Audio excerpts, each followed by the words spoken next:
the forgotten people of prehistory. Long before pyramids rose from the sands of Egypt, long before empires like Mali, Ghana, and Kush came to life, there was already a people, black, brilliant, and born of the earth, living and surviving in Africa. Not just hundreds or thousands of years ago, but millions of years ago.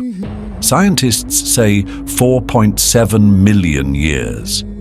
That's nearly 5 million years of black presence, breath, struggle, and spirit rooted deep in African soil. These weren't aliens, these weren't myths, these were real people. They walked barefoot through wild forests. They drank from rivers that no longer exist. They hunted, cooked, danced, protected each other, and most importantly, they survived. And their blood flows in us today. But many don't know this story. Western history books skip these people.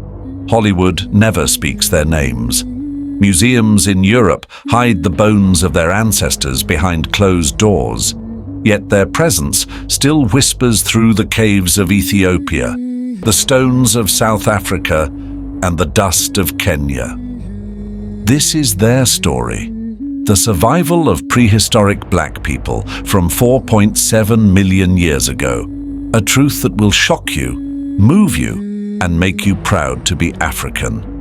Born from the earth, Africa before history had a name. Imagine a time when no countries existed, no maps, no borders, just land, deep forests, tall mountains, wide rivers, and endless sky. Now imagine a small group of people, dark-skinned, curious, clever, living in this untouched land.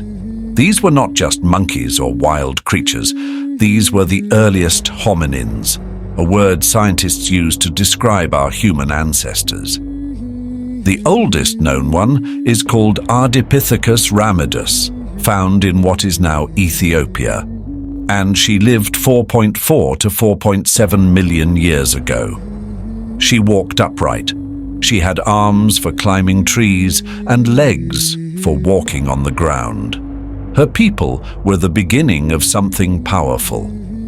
The black human story. At this time, Earth was wild. Lions were bigger, snakes were longer, and even crocodiles were more deadly. But these early black people survived. How? They worked together. They formed groups, shared food, protected each other from predators. They learned from nature. They knew which roots to eat, which leaves could heal, which caves gave shelter. They taught their children. Each generation passed down knowledge, not with books, but through example and memory. They didn't have modern tools. No metal, no fire at first, no language as we know it. But they had something powerful: adaptation. They changed to fit their environment. Their skin protected them from the sun. Their muscles made them strong climbers and fast runners. Their hands could grip, carry, and hold. And most important of all, their minds began to grow. The first families, tools, fire, and community. Time passed, thousands of years, then hundreds of thousands, then millions, and slowly their minds got bigger. They became Homo habilis about 2.4 million years ago. This means handyman in Latin, because they were the first tool makers. Found in Tanzania, Kenya, and South Africa, Homo habilis used stones to break open bones for marrow. They sharpened rocks to cut meat or wood. This was the beginning of technology.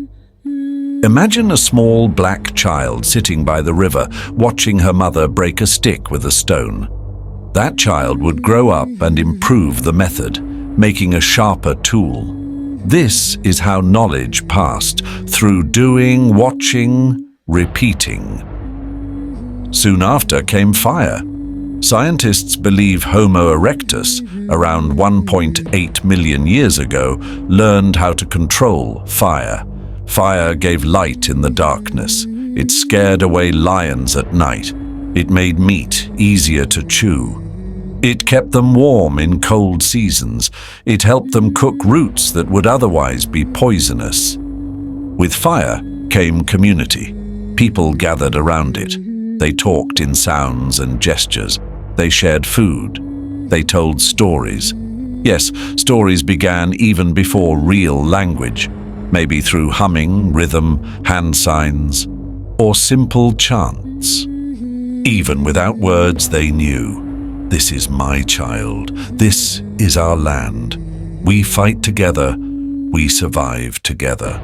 These early black families built the world's first human communities, and all of it, tools, fire, family, and wisdom, began in Africa. Migration, memory, and mystery. But life was never easy. Droughts came, forests burned, volcanoes erupted. Sometimes they had to move. These early African people began to migrate. They followed rivers, animals, and better weather. They walked for hundreds of miles, sometimes into what we now call North Africa, then into Asia, and eventually Europe. But the roots were always African. One of the most famous ancestors is called Lucy, discovered in Ethiopia. She is 3.2 million years old and belongs to a species called Australopithecus afarensis. Her bones showed that she walked on 2 feet just like us. Her brain was still small, but she was clearly a part of our family. As they moved, these early humans developed different skills.